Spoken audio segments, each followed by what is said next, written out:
Okay. It's really cold, but outside seems to be the only place I can talk to a camera by myself. Seems obvious to say, but when you're talking to no one, it's actually a requirement that nobody be around. Not only because it's awkward or whatever, it's because they make noise. Back on my favorite topic, which is the perils of a home studio that's not a studio and only a home. Give you a few guesses as to what the vocal booth looks like. It's my closet. I have a picture of it.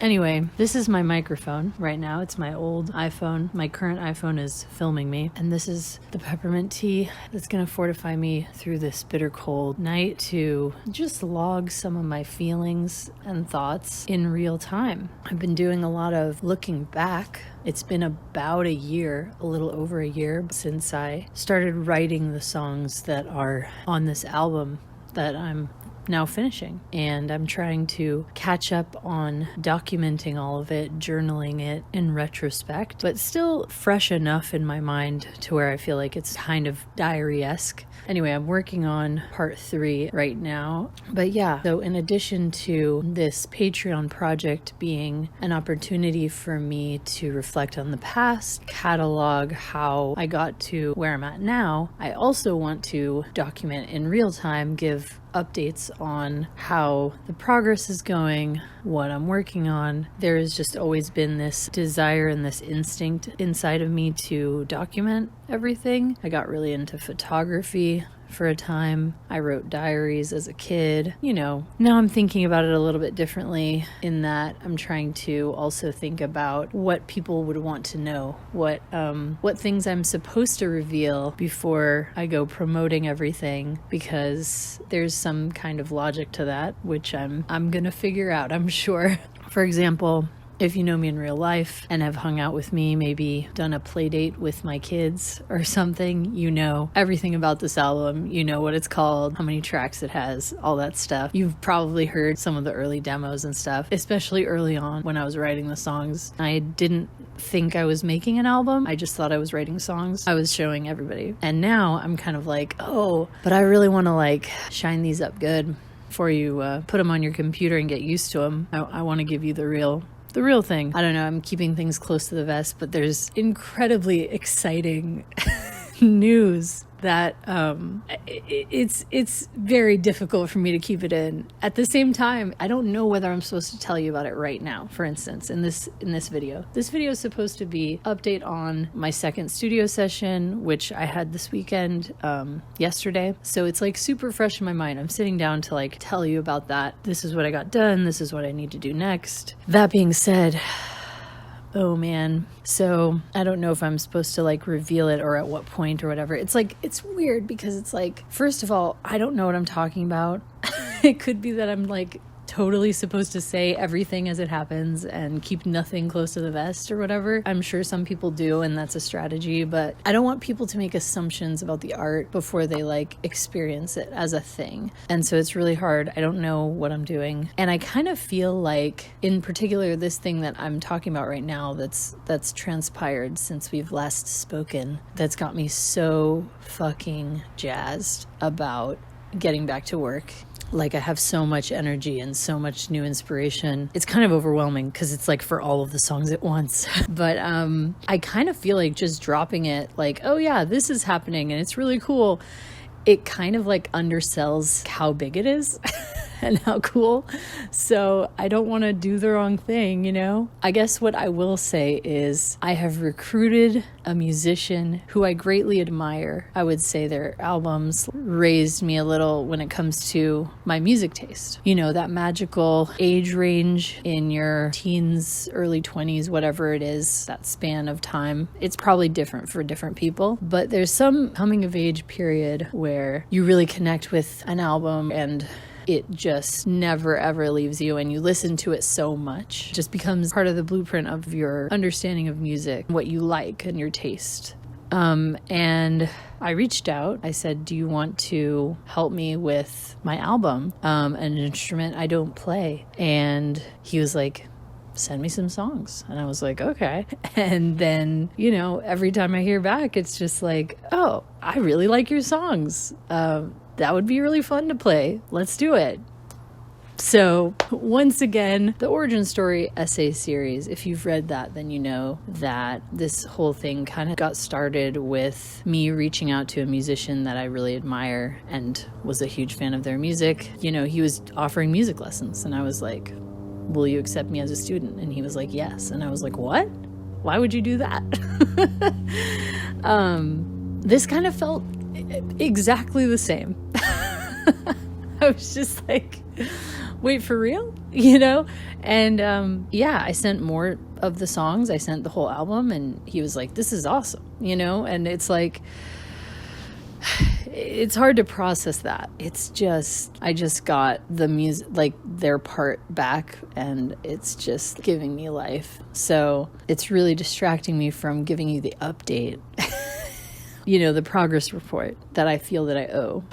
I am going to talk about that now. I was working on my easiest song, you could say. It doesn't have very many moving parts, and so I thought it would be easy for me to dive into with my engineer as like the first one that we work on. It's also one of the songs that I took the mix as far as I could, or further than the other songs, and so that's the other reason I wanted to work on it.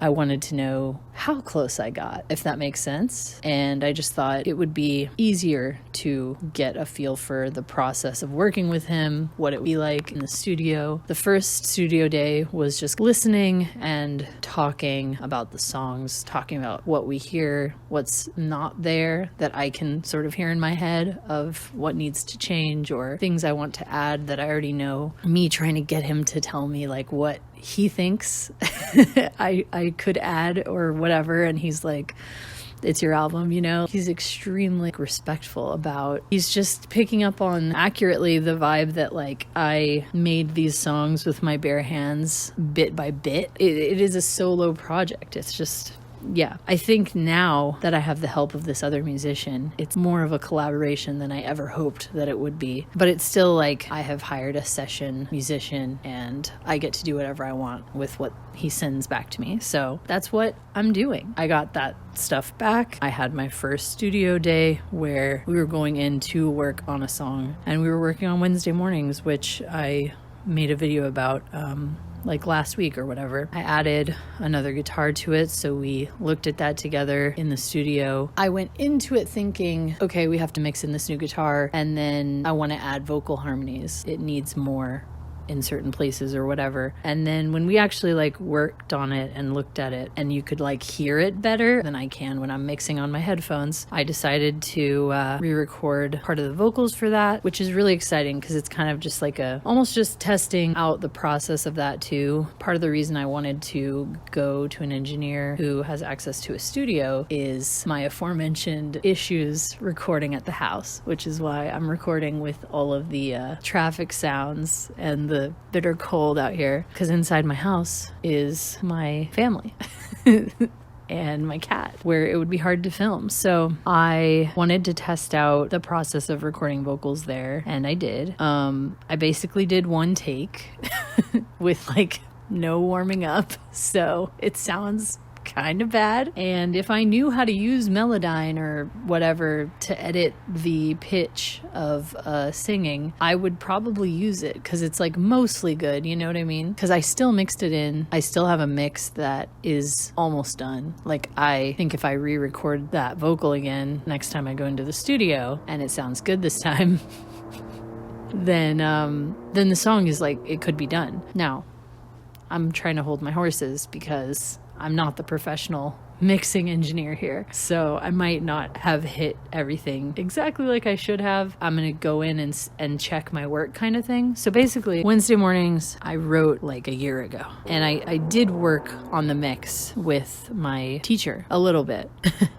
it's just like my weird little song, you know? It wasn't what I was like focused on getting feedback on at the time. But once I got it to the point of something where I was like, this is cool and it sounds better than it did, I put it out on SoundCloud. So it's been out for a while. It's also on Bandcamp because it's a stay-at-home cousin song. And those are like, so that's the demo version. I opened it back up to mix it again and like change it and add to it and stuff a month ago. I don't know, very recently, because it was like the song that, you know, had the least informed work on it, because I did it the earliest, so I wanted to get it back out, the older songs. You know, I was trying to mix things myself. Like, I'm trying to learn how to do the mixing myself. That's the other reason I wanted to hire a mixing engineer. I want to know what they do and how they do it. And so I was trying to learn that myself by taking these older tracks and cracking them open again and continuing on my own before I found an engineer. Instead of like waiting for somebody else to crack it open for me and like dig through it, I was like, I'm going to dig through it and I'm going to see what I can do. So there was a lot I could do. I fell in love with the song again. I like added some new lyrics, fleshed it out. It's the exact same song. It's just that it's more of a realization of its truest form now than when I put the demo out. And then I took it to the studio yesterday and I was like, okay, let's add the stuff I got and mix in all this stuff. I added a guitar. It was a total experiment, but I really liked how it sounded. We started with the drums, started adding things in to mix it to the right, like volume levels and stuff. And then you start, when everything's sort of like in the right decibel space that it should be, you can start evaluating from that point. Like you get a fresh ear, like I was saying, when you have a better mix, you can like hear things that you didn't before that you're like, that's not working together, or that's sticking out more than I intended it to. And then you start figuring out, you know, oh, do I need more reverb on this or less, or an effect or something? So I ran an effect on the guitars that I didn't have in the song before, and we did re-record a little of the vocals, but it's the same melody. There's no like rewriting. It's just performing. Yeah, we got really far with it. I'm really excited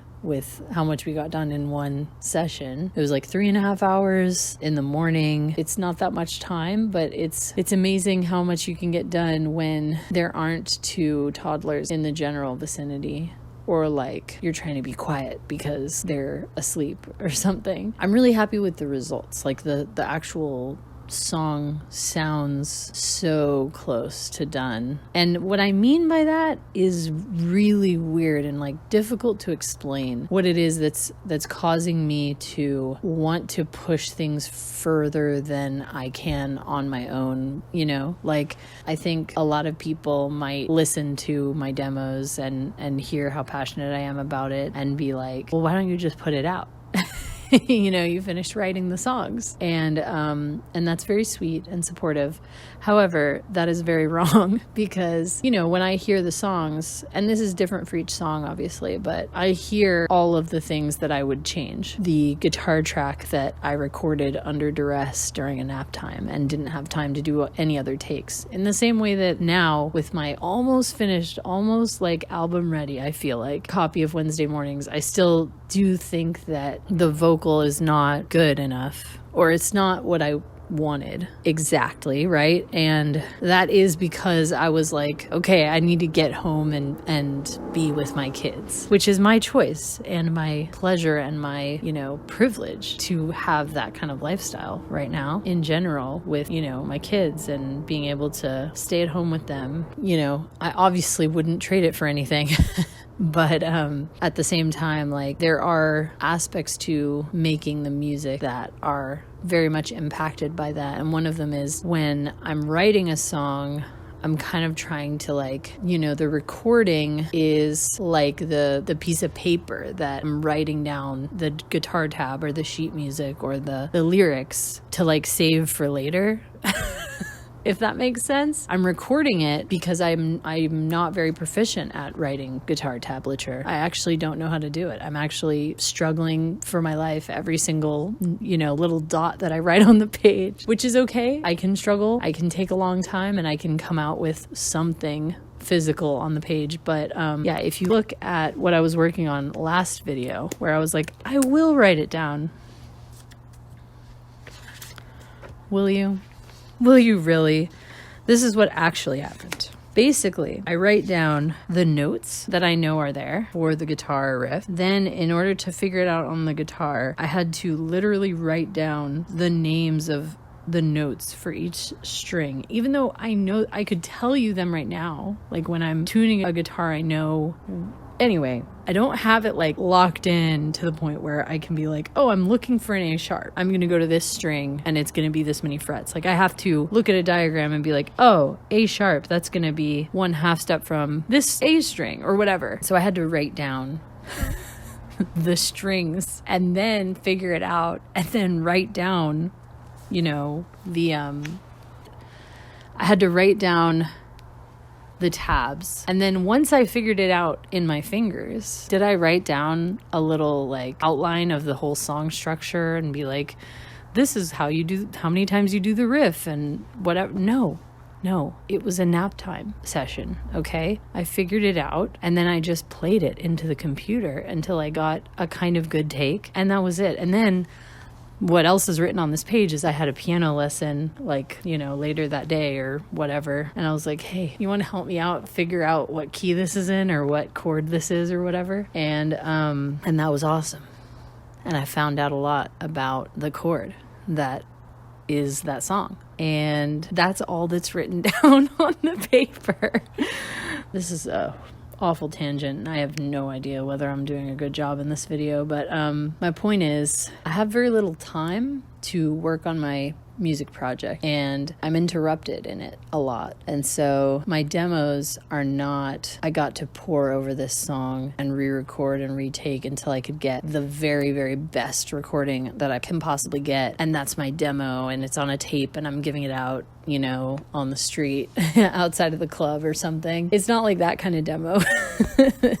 It's more like the piece of paper with the lyrics printed out and then you like wrote in pencil and like erased and moved around like names of the chords, and it doesn't even say like anything about the strum or just like, you know what I mean? It's just all in your head. You see it and you know how to play it because you remember, and it's just cueing you. I think the demo versions of some of these songs are kind of like that, where it's like when I figured out the melody and the lyrics for a song, I was gonna just record a version that is good enough to where when I hear it, I remember how the song goes. I know that sounds really weird because it's like, yeah, that's how the song goes. You can hear how the song goes in the recording, and that's true.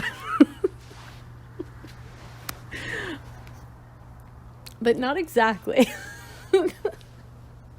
Like, okay, sometimes it is actually that. It's just a bad take. Like, I didn't do another take. You know what I mean? I went to track the next instrument, or I had to go change a diaper or whatever. Some of it is that, for sure. But yeah, some of it is also, you know, I run out of time, but I have ideas, but it's like, I wouldn't really know how to execute them. It's going to take a long time for me to like figure it out. Like writing a guitar solo or something like that, that I'm just like not a guitar solo person. Like I've never actually learned a guitar solo to cover it or anything. So yeah, writing certain aspects of it, of the songs, I mean, I can sort of like hear, okay, this part of the song needs a solo, but do I have time to like grind out writing a guitar solo? Like, no, I have to go like draw pictures of ducks or whatever the fuck I'm doing on a daily basis, right? I have to go pretend to eat fake food that they've cooked in their kitchen or read the same picture book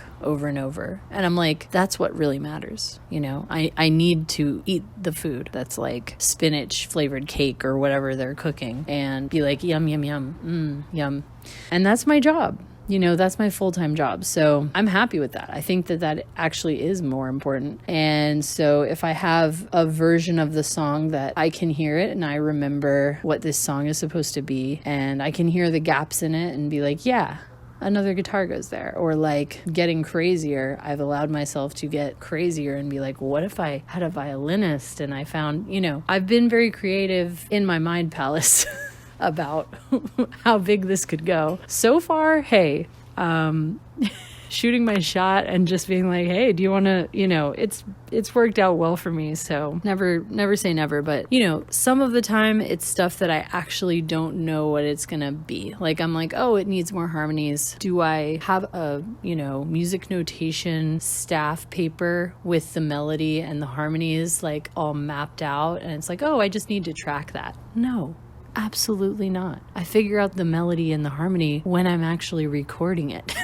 And I just kind of do it and I feel it in the moment. I do a bunch of versions and then whatever I like when I'm listening back, that's where I go from there. And then the next time I start from there and I have that to build off of. And that's been my process. Like, I feel like the DAW is more like a notebook or something where I'm writing down the ideas. And I'm lucky that Ableton is just a completely fully decked out software where you can actually do everything you need to do with music. So I can use it to just simply record scratch vocals and me humming a melody that I'm figuring out. And I can use it to mix an album that goes on a CD if I have those skills. And so it kind of looks like it's all one process, and it is, but there are differences in what I'm doing. When I go into the studio and I'm paying a lot of money per hour, I kind of want to have a plan and be like, I'm going to spend this time and I'm going to have this like result at the end of it, versus at the home studio environment, I'm like able to just try stuff out if I'm in that kind of mode. Obviously, sometimes, a lot of the time, I'm under time pressure, and that also changes the dynamic, but just in general, there's no pressure.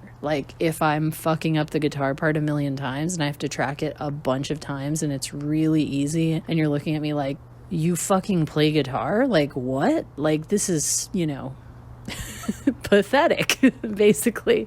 I agree. First of all, it is pathetic.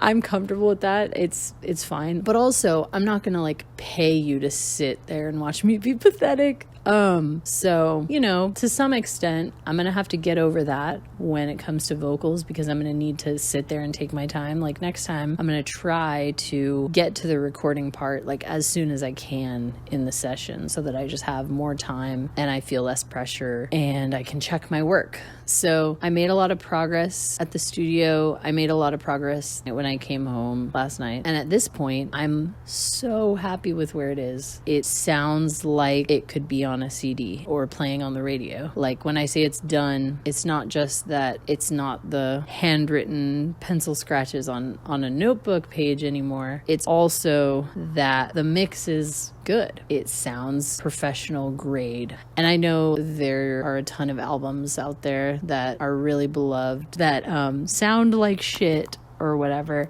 and that's wonderful. I love those albums too. But yeah, I really want to, with this album, give people like a real artistic experience the way that I have had listening to albums. I've always been an album listener. I had a boombox with a CD player and a cassette player in it when I was a kid, and I still have it. I held on to it. I had CDs. I listened to CDs. And I went through a phase where I made tapes for a little bit. Like, I burned CDs and then made tape recordings of those CDs. I just have a lot of experience listening to music in the old-fashioned way.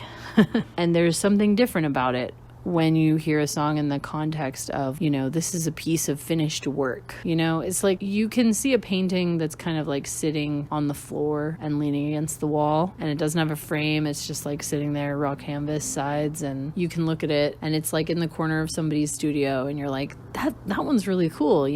That does happen. That can happen. But like, if you saw that same exact painting in the context of a show where all the people looking at it have kind of nice shoes on, and it's got a frame and there's vibey music and whatever, like, that changes how you see the painting. And it could go from something that's like, hey, that's surprisingly cool and interesting, to wow, like, that is exciting work of art. The context in which you hear a song, especially for the first time, I think determines how you're going to judge it. I think in this day and age where anybody can, put anything that they want on Al Gore's internet, it kind of it doesn't devalue music, but it just sort of like, it's created a unframed on the floor in the corner that is everywhere online all the time. And you can hear a song on a playlist playing in a coffee shop that somebody made without thinking very hard about it. And it got popular for whatever reason or whatever, just next to a totally professionally done, high production value work of art right there on the exact same playlist. And when I was growing up, if you were at the coffee shop and you heard music, somebody was actually playing an album, or they were playing the radio where the radio DJ was playing an album. Like, I don't know how to describe this to anybody who doesn't have this shared experience, but when I show my songs to people, especially like people who actually know me, and so they think of me as just a guy and not as a musician behind the veil of the curtain of the stage, you know what I mean? Like, that changes the context in which they hear my music. So one of the reasons I really want to finish these songs, not just for my own personal gratification of like hearing it resolved into what it should be, but I also want to share this music in a way that's going to impact people the most that it can. Like, I want people to hear it and say, oh, like, this is for real. This isn't just something you slap together, and because it's free to upload, because it's free to share it, it's easy. You just send a link. I don't even need to go out to the club and hand out a demo tape. Like, I can just tweet, And so that destroys, you know what I mean? It takes the frames off of every painting. It's like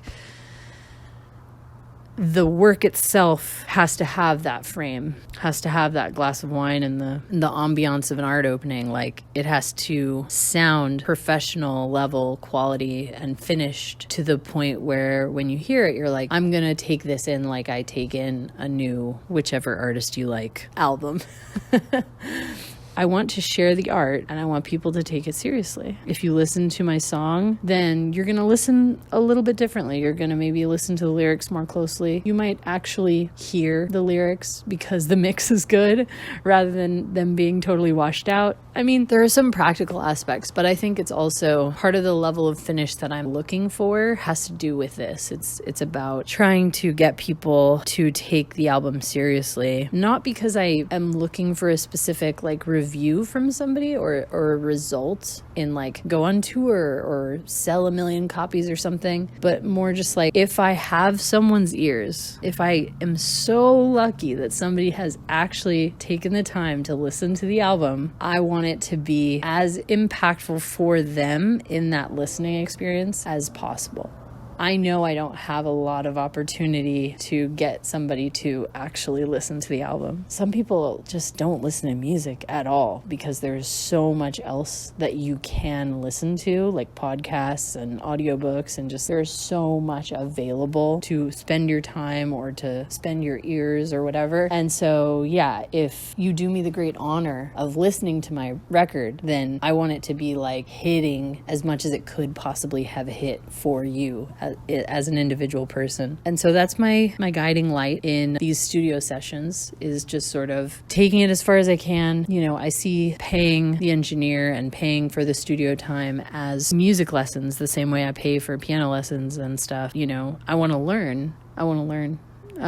There's no way for me to learn mixing without going to a studio, right? If I can't sit in the room with you and we listen to the exact same thing in the exact same room, then we're not hearing the exact same thing. And so if you tell me, oh, can you hear this? Can you hear that? Like, it's meaningless if we're not actually together in the room and we're listening to the same speakers and stuff. So I see the mixing stuff as like mixing lessons a bit, and I get a finished album at the end of it. So I think that's a pretty solid deal. So the update, the progress report, I suppose, is I'm almost done with Wednesday mornings. That's 1 track out of 10 almost, but we're so close. I'm like, come on, give it to me. But yeah, I guess I haven't announced that yet. There are 10 tracks on the album, and this is one of them. The demo is out already, so you can hear it. But if you listen to the album, when it comes out, you will hear a new version with way better mixing, more vocals, more lyrics, and I'm going to re-record that part. So it's going to be good, I swear. And if that doesn't sell it, I don't know what will. So I had absolutely no idea what I was going to say before I sat down. So I hope that I get something out of this. I did buy an actual microphone, so I don't have to do this. I don't know how this is going to sound, but these videos are going to sound better in the future. I'm working on the next installment, like I said, of the origin story essay series. So look out for that in the coming week, probably is when I'll finish it. Sometime in December. Yeah. I'm going to be, working in the studio, have another session lined up already, have a laundry list of things I need to get done in the home studio before then, and, special secret announcement or whatever coming soon. I really don't know what I'm doing, but I'm gonna actually ask you, what would you like to see from Stay-at-Home Cousin? Obviously, I have a lot of work to do.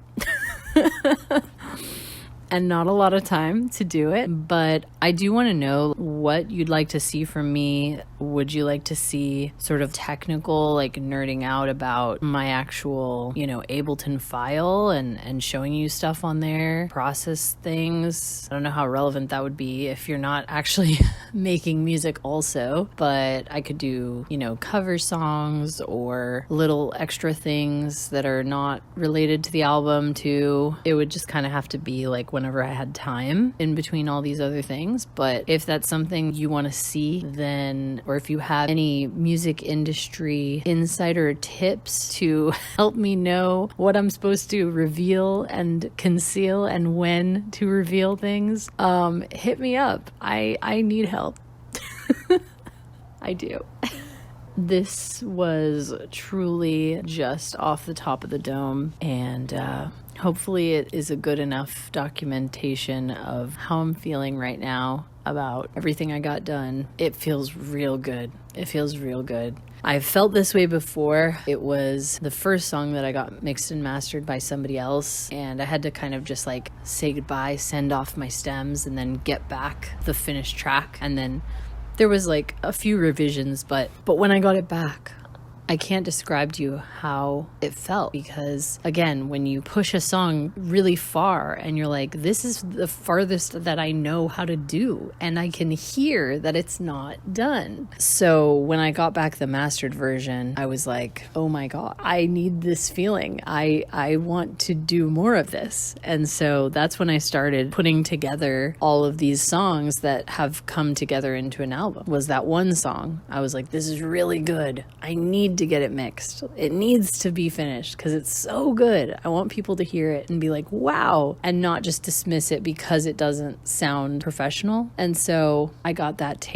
first taste of the fully mixed version of my song that I wrote and built part by part myself. And it was so amazing. I was like, I need to put this out into the world. I need other songs. It's going to be a single. Oh, it's going to be an EP. I have too many songs. Okay.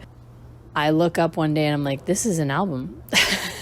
So that's where I started with making the album. And this is the first time since then that I've been listening to one of my tracks and like, yeah, this is how it's supposed to sound. This is how it's going to sound on the record when you spin it. So that's really amazing. Like I that's why I wanted to record myself. It's hard to express how it feels, but it feels special and important, and I want to remember it. So I'm doing my best. I promise there is more of this coming and in better sound quality. I hope you've enjoyed a very chilly tea time with me. See you in the next one. Please leave a comment and let me know what kinds of videos I should make, or what questions you have that I could answer, or suggestions you have for how to promote this album. All right. Peace out.